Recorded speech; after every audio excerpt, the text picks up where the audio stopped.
우크라이나와의 분쟁이 시작된 이래 러시아는 캐브 유도 활공 폭탄에 크게 의존해왔다. 크렘린 당국은 이 폭탄들을 막을 수 없는 무기로 묘사했으며 실제로 꽤 오랫동안 그랬다. 매달 수백 개 어쩌면 수천 개의 폭탄이 투하되어 우크라이나의 마을과 도시 전선 요새를 심각하게 파괴했다. 그러나 우크라이나는 마침내 이를 저지할 방법을 찾아냈으며 이로 인해 막대한 비용이 드는 이 폭탄들은 사실상 쓸모없는 고철 더미로 전락했고 러시아의 위협 수준은 크게 낮아졌다. 이는 카부가 인프라를 파괴하고 막대한 인명 피해를 입히던 시대가 끝나가고 있음을 의미한다. 이것이 왜 중요한지 이해하려면 먼저 이 폭발물들이 제기하는 심각한 위협을 인식하는 것이 중요하다. 미국의 합동 직접 공격탄 JDAM은 본질적으로 러시아판 택시, 즉 조정 가능한 항공 폭탄에 해당한다. 전장에서 JDAM 유도 키트는 유도되지 않은 일반 폭탄을 지능적이고 정밀한 무기로 변환함으로써 그 정확도와 효과를 크게 높여준다. 택시도 본질적으로 동일한 기능을 수행한다. 조향핀과 위성 기반 유도 시스템을 추가함으로써 일반 폭탄을 개선하여 미리 프로그램된 표적을 타격할 수 있게 한다. 이 무기들은 상당히 정확합니다. 기상 조건이 양호하고 관측이 명확할 경우 오차 범위 20m, 65피트 이내로 표적을 타격할 수 있습니다. 이는 특정 건물이나 구조물을 타격하기에 충분할 뿐만 아니라 러시아가 원하는 정밀 표적을 쉽고 놀라울 정도로 확실하게 제거할 수 있게 해줍니다. 택시는 접이식 날개 덕분에 더 멀리 비행할 수 있다. 대부분은 약 40마일 65km 거리 내의 목표물에 도달할 수 있지만 일부는 훨씬 더 멀리 날아갈 수 있다. 최신형 최고급 UMPK 유도 모듈을 탑재한 최첨단 모델의 경우 사거리가 약 120마일 195km에 달한다고 알려져 있다. 샤히드 드론과 같은 많은 미사일 및 무인 항공기의 1000마일 사정거리에는 훨씬 못 미치지만 이처럼 소형 폭탄치고는 놀라운 사정거리입니다. 예를 들어 러시아는 자국 영공 내에서 택시를 발사하여 우크라이나의 점령 지역이나 기타 국경 밖의 지역을 타격할 수 있습니다. 이 폭탄의 GPS 항법 시스템이 발사 신호를 보내면 폭탄은 날개를 이용해 미리 정해진 목적지까지 스스로 항행한다. 게다가 이 폭탄들은 목표지에 도달하면 심각한 피해와 파괴를 일으키기에 충분한 폭발력을 갖추고 있다. 탄두의 크기와 파괴력은 모델에 따라 크게 다르다. 약 500파운드 225kg 무게의 탄두는 소형 모델에 탑재된다. 다른 탄두는 1000파운드 약 450kg을 초과하며 이는 전자의 2배에 달한다. 하지만 이는 시작에 불과하다. 러시아는 훨씬 더 무거운 버전도 사용한다. 예를 들어 카브 1500의 탄두 무게는 약 1500kg 약 3000파운드이다. 이것들은 진정한 파괴의 도구다. 이들은 충돌 시 50피트 약 15m 폭의 구멍을 뚫어 요새화된 목표물을 파괴하고 건물을 무너뜨리며 핵심 인프라를 파괴하도록 설계되었다. 이러한 고성능 탄두는 크렘린의 군사 기구가 최단 시간 내에 최대의 피해를 입히고 민간 인프라를 완전히 제거하거나 콘크리트 벙커 및 우크라이나의 강화된 방어 진지와 같은 시설을 파괴하고자 할 때 사용된다. 택시가 믿기 힘들 정도로 정밀하고 강력하며 사거리가 길다는 점뿐만이 아닙니다. 목표물을 향해 돌진할 때 시속 수백 마일에 달하는 엄청난 속도로 이동하기 때문에 어떤 방식으로든 요격하거나 저지하기가 매우 어렵습니다. 게다가 제조 비용도 상당히 저렴합니다. 예를 들어 UMPK 모듈이 장착된 프리미엄 택시의 가격은 약 2만 5천 달러입니다. 이러한 이유로 택시는 러시아 무기고의 필수적이고 거의 없어서는 안 될 구성 요소가 되었으며 심지어 우크라이나조차 이를 인정할 수밖에 없었습니다. 2025년 10월 24일 우크라이나 일간지 스트라나는 러시아가 대박을 터뜨렸다고 보도했습니다. 러시아의 A 택시는 미사일보다 자가 격추하기 더 어렵고 샤히드 드론보다 두세 배 많은 폭발물을 탑재하며 더 빠르게 비행하고 UMPK 덕분에 비행 경로가 예측하기 더 어렵습니다. 비슷한 시기에 군사 포털 더 워존도 이에 동의하며 장거리 UMPK 모듈을 장착한 택시는 방공체계의 큰 골칫거리라고 밝혔습니다. 작은 크기 비교적 높은 속도, 시속 250, 310마일, 그리고 열 신호가 없다는 점 때문에 이 택시 폭탄을 격추하는 것은 상당히 어려운 일이다. 그리고 러시아는 수개월 동안 이 무기를 최대한 활용했다. 2024년 동안 매달 약 3,200대, 3,500대가 감소했다.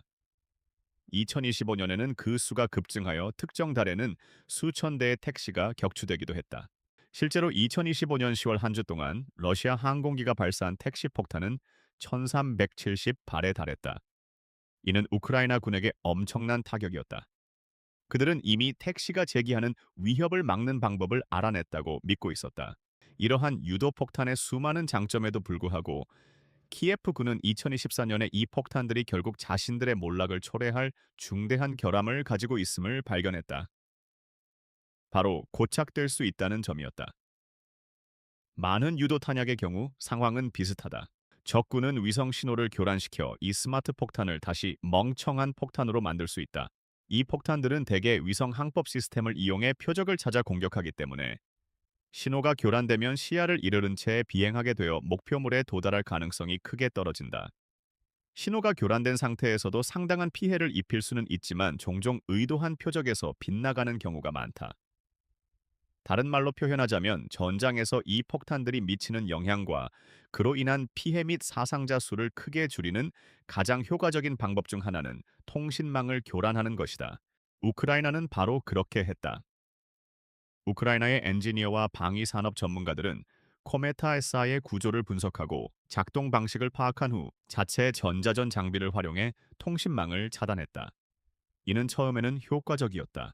당시 러시아 택시에 사용되던 코메타사 제어 수신 패턴, 안테나 CRPA 장치는 다소 기초적인 수준이었다.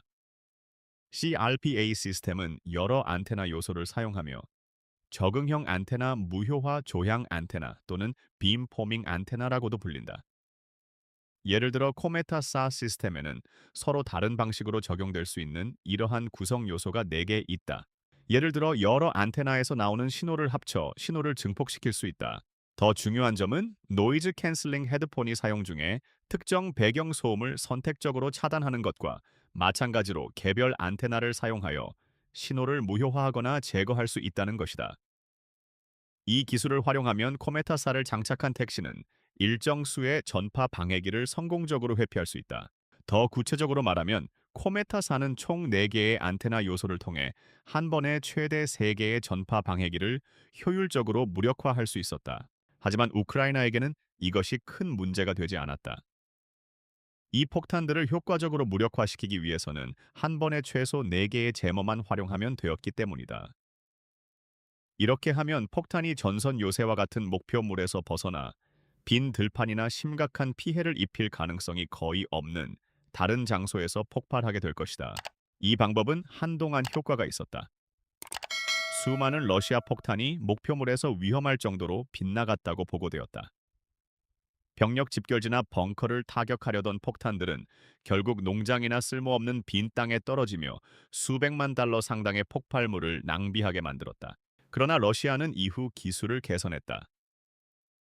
우크라이나 방위산업계 관계자에 따르면 유도체의 내비게이션 시스템은 그 효과에 직접적인 영향을 미친다.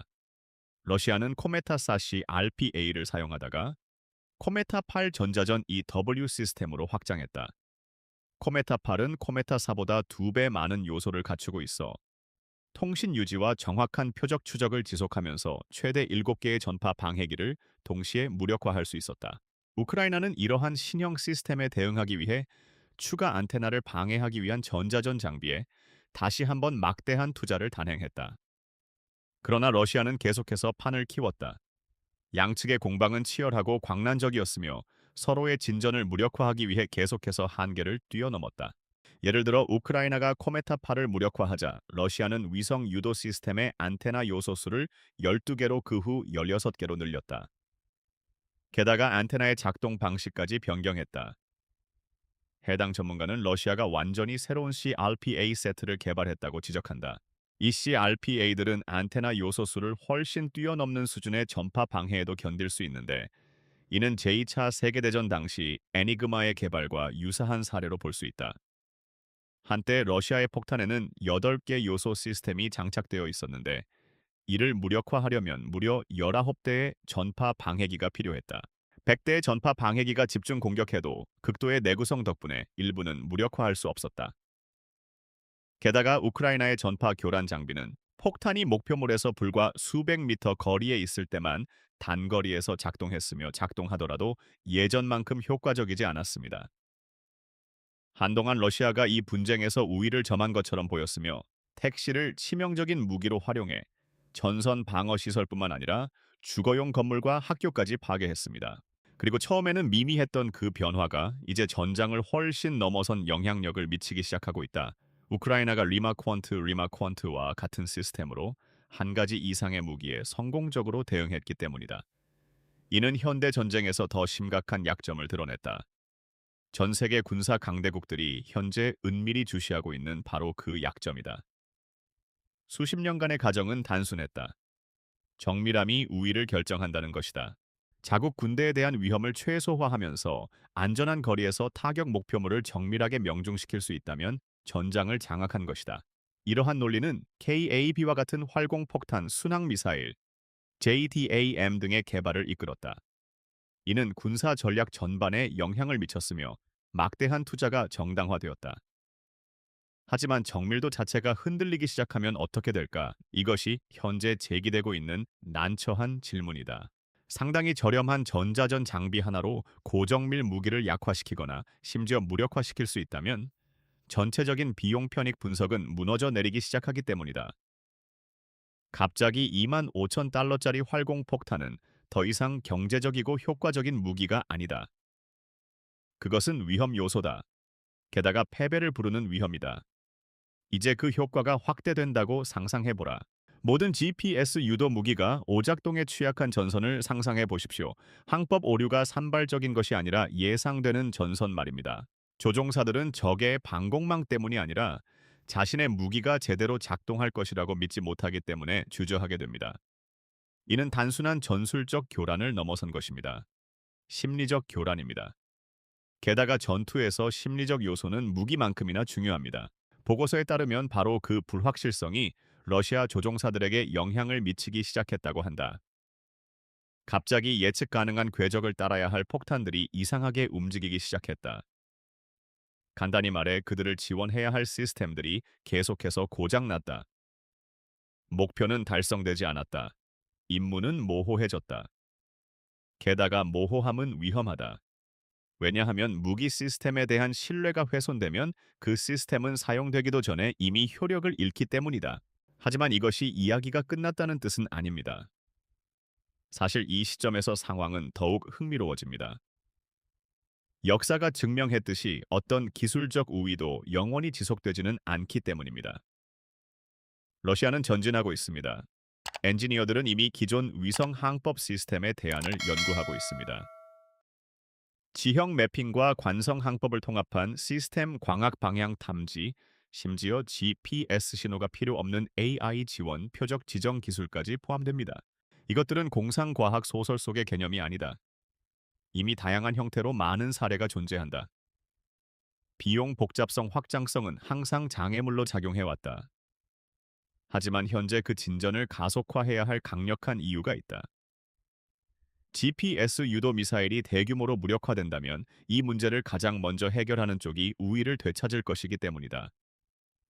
그리고 이는 더 포괄적인 전략적 관점으로 이어진다. 러시아와 우크라이나만이 더 이상 유일한 현안은 아닙니다. 본질적으로 여기서 벌어지고 있는 일은 미래의 전투를 생생하게 보여주는 실전 시연입니다. 실제 전투 상황에서 새로운 기술 전술 대응책이 개발되는 시험장입니다. 나토는 이를 지켜보았고 중국은 연구했으며 전 세계의 모든 군사 전략가들은 이를 예의주시하고 있습니다. 그리고 시간이 지날수록 그 교훈은 더욱 분명해집니다. 전자전은 더 이상 보조적인 역할이 아닙니다. 전자전은 전장으로 변모하고 있습니다. 전차가 아닙니다. 전투기도 아닙니다. 미사일조차도 아닙니다. 신호입니다. 오늘날 전자기 스펙트럼을 장악하는 것은 육지나 영공을 장악하는 것만큼이나 중요합니다. 단 한 발의 총알도 발사되기 전에 그 보이지 않는 영역을 장악하는 자가 전투의 결과를 좌우할 수 있습니다. 게다가 우크라이나는 필요에 의해 누구도 예상하지 못했던 속도로 혁신을 이뤄내야만 했습니다. 하지만 이 이야기에는 종종 간과되는 또 다른 측면이 있다. 물류다. 러시아가 적응하여 더 견고한 유도 시스템을 개발한다 해도 생산 문제는 여전히 남아 있기 때문이다. 첨단 시 RPA 시스템 다중 요소, 안테나 하이브리드 항법 방식은 복잡성을 가중시킨다. 복잡함은 곧 비용 증가를 의미한다. 그 결과 생산 기간이 길어지고 더 전문화된 부품이 필요하며 전쟁 수요와 제재로 이미 압박을 받고 있는 공급망에 부담이 가중된다. 따라서 러시아가 우회책을 찾아낸다고 해도 이를 광범위하게 적용할 수 있을지에 대한 의문이 제기된다. 매달 수천 개의 활공 폭탄을 교체할 만큼 신속하게 업그레이드할 수 있을까? 기존과 동일한 속도로 생산을 지속할 수 있을까?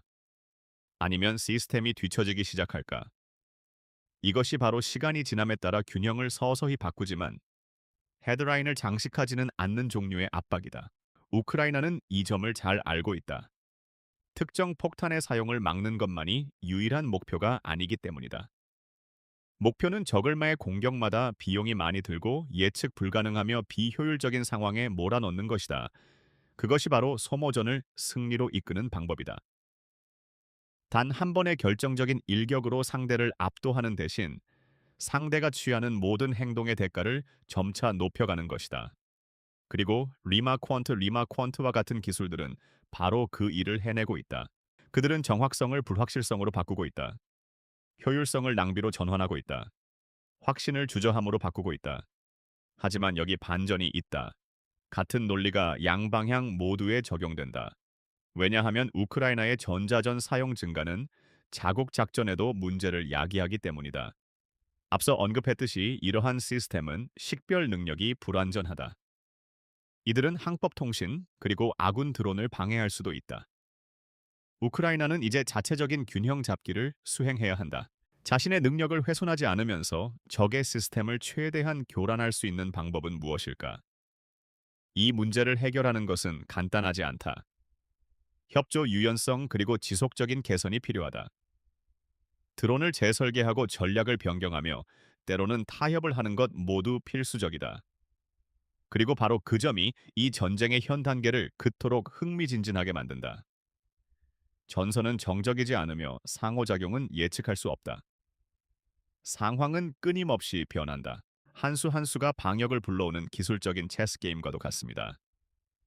게다가 우크라이나가 러시아가 현재 대응하려 애쓰고 있는 조치를 취한 것으로 보입니다. 그럼에도 불구하고 판은 여전히 진행 중입니다. 결국 방역이 나타날 것이기 때문입니다. 항상 그렇듯이 말이죠. 러시아가 적응할 수 있을지가 진정한 문제는 아니다. 진정한 문제는 그 적응에 걸리는 시간이다. 그리고 우크라이나가 승부를 가를 만큼 충분히 오랫동안 우위를 유지할 수 있을지 여부다. 현대 전쟁에서 불과 몇 달의 우위만으로도 전장의 흐름이 바뀔 수 있기 때문이다. 그리고 뒤처진다면 그 대가는 엄청나게 클 수 있다. 따라서 보이지 않는 신호의 전쟁이 격화되면서 한 가지 사실이 점점 더 분명해지고 있다. 누가 더 강력한 폭탄을 가지고 있는지가 미래 분쟁의 성격을 결정하는 유일한 요소는 아닐 것입니다. 하지만 그 폭발물이 작동해야 하는 지역을 누가 장악하고 있는가? 그리고 그 보이지 않는 영역에서 균형은 이제 바뀌었습니다. 적어도 당분간은요. 하지만 우크라이나는 마침내 균형을 자신들에게 유리하게 되돌릴 계획을 추진 중이었기에 이 상황은 오래가지 않을 것이었습니다. 그 이야기를 시작하기 전에 이 군사 프로그램을 즐기고 계신다면 구독을 잊지 마세요. 이 콘텐츠의 원본이 있는 곳에서 더 많은 내용이 기다리고 있으니까요. 우크라이나는 수년 동안 러시아의 정밀 폭탄이 주는 끔찍한 타격을 견뎌낸 끝에 마침내 이에 저항할 최선의 방법을 찾아냈습니다.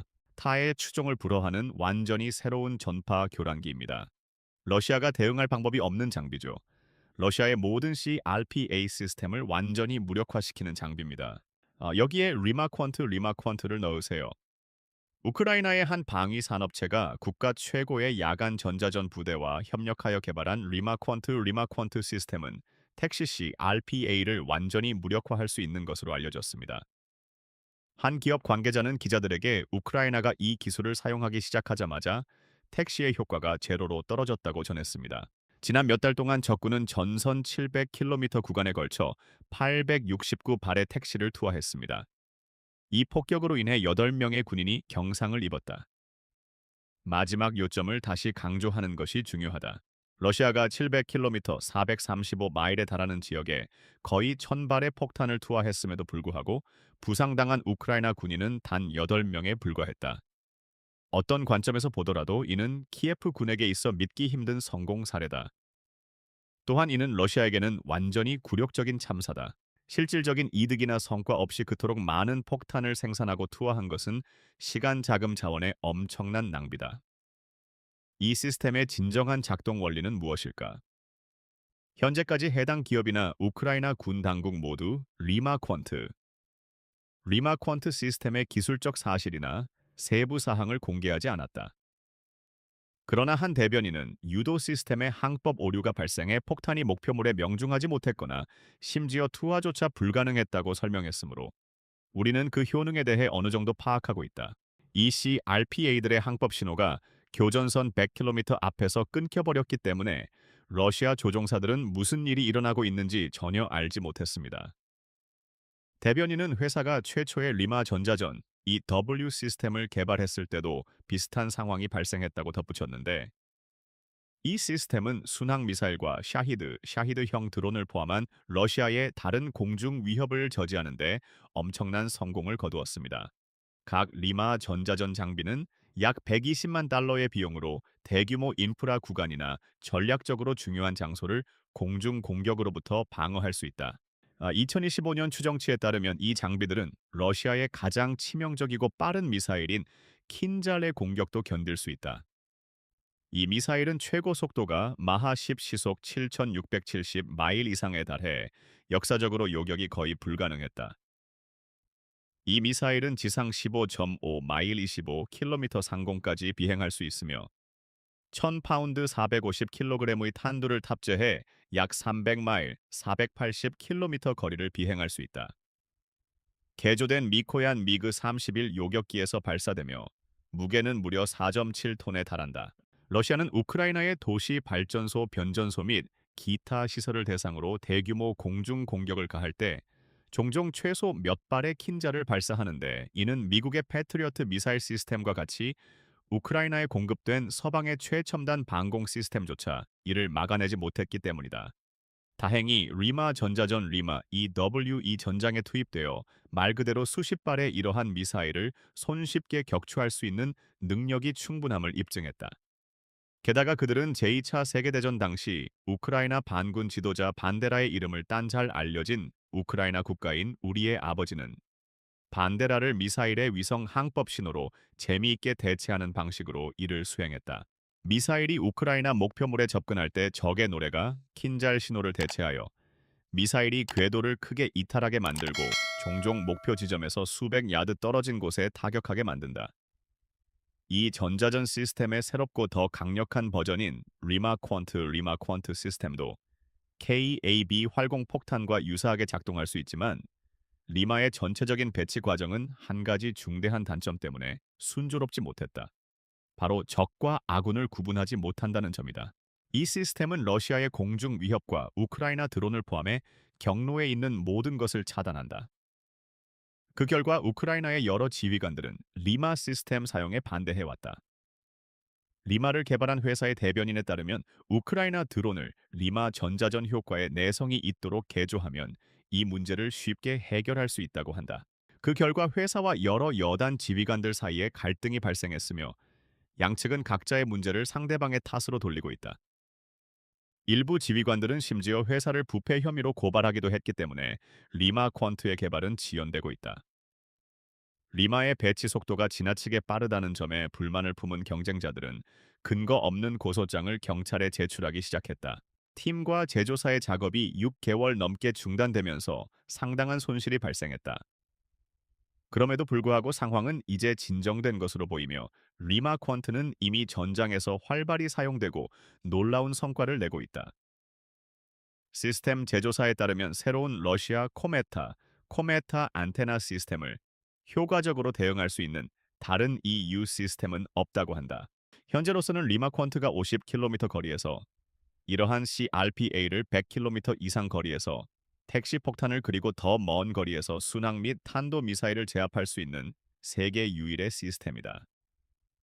사실 이 시스템은 택시 폭탄, 택시 밥수을 저지하는 능력 외에도 앞서 언급한 킨잘을 포함한 미사일에 대해 점점 더 높은 효과를 보여주고 있다.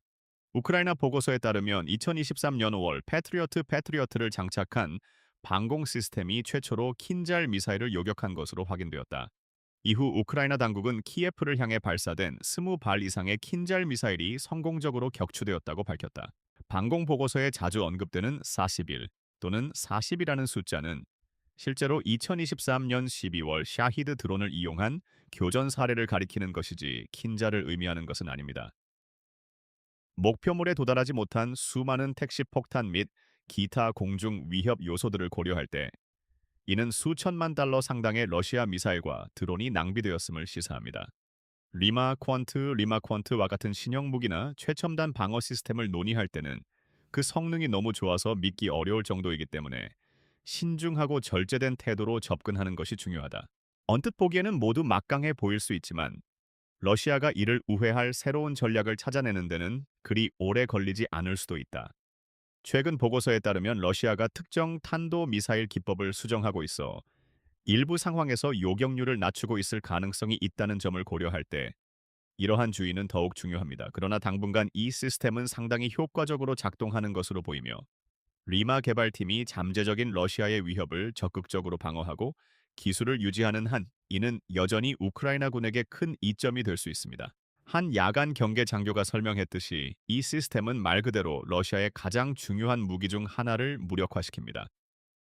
이 시스템들이 충분히 광범위하게 배치되고 작전 구역 전반에 걸쳐 조율될 경우 유도 폭탄과 무인 항공기 UAV가 목표물을 타격하는 능력을 크게 저하시킬 수 있습니다. 다른 말로 하면 우크라이나가 이 리마 퀀트 시스템을 충분히 배치할 수 있다면 러시아의 드론 미사일 활공 폭탄은 거의 모두 파괴될 것이다. 왜냐하면 이들의 신호는 교란되고 충돌 순간 훨씬 전에 통신이 차단될 것이기 때문이다. 그리고 이는 이미 현실화되고 있다. 2025년 말 우크라이나 당국자들은 러시아의 활공폭탄에 대응하기 위해 정교한 전자전 EW 시스템을 개발했다고 밝혔으며 이 시스템은 나중에 리마 퀀트로 확인되었다. 같은 당국자들에 따르면 가장 빠르고 정교한 러시아의 폭탄과 미사일조차도 이 시스템이 우크라이나에 점점 더 많은 영토와 인프라에 제공할 보이지 않지만 뚫을 수 없는 전자 방어막을 통과할 수 없으며 그들은 현재 적용 범위를 확대하고 새로운 위치에 시스템을 배치하는 과정에 있다고 덧붙였다. 그 방어막이 얼마나 지속될지는 우리에게 알 수 없습니다. 러시아의 차세대 C RPA 항법 시스템이 이미 개발 중일 수도 있습니다. 그러나 우크라이나는 필요한 숨 쉴 틈을 확보했으며 적어도 일시적으로는 하늘에서 떨어지는 러시아 폭탄을 더 이상 두려워하지 않습니다. 이 영상을 시청하시면 우크라이나가 러시아의 가장 중요한 석유 인프라 시설을 대상으로 대규모 공격을 감행하며 그 숨 쉴 여유를 어떻게 최대한 활용하고 있는지 자세히 알아보실 수 있습니다. 또는 이 영상을 통해 우크라이나의 독창성이 또 다른 방식으로 러시아의 무기를 무력화시키고 있는 모습을 확인해 보세요. 키예프 방어군은 저비용 드론을 활용해 수백만 달러 상당의 크렘린 무기를 파괴하고 있습니다. 더 날카로운 분석 속보 전술 해설을 원하신다면 지금 바로 군사 채널을 구독하세요.